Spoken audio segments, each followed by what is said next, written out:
যতই ব্যস্ত থাকেন বউকে নিয়ে একটু ঘুরতে যাবেন।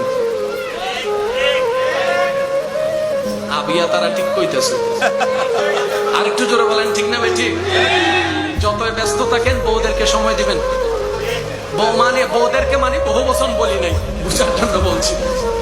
স্ত্রীকে সময় দিবেন, স্ত্রীকে নিয়ে ঘুরতে যাবেন। আর এটা পুরুষের লক্ষণ নয়, এটা নবীর সুন্নাত। সুবহানাল্লাহ। আর একটু জোরে বলেন না সুবহানাল্লাহ।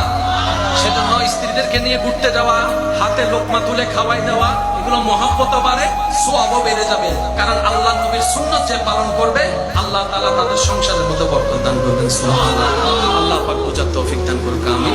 ইসলামের ভিতর যুদ্ধ হয়েছে নাকি হয় নাই?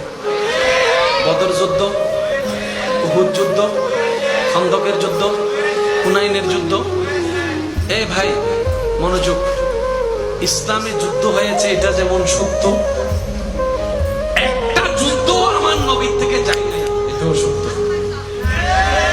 সুবহানাল্লাহ বলেন। হামলা কয় পক্ষে করতে হয়? জোরে বলেন না, যুদ্ধ করতে কয় পক্ষ?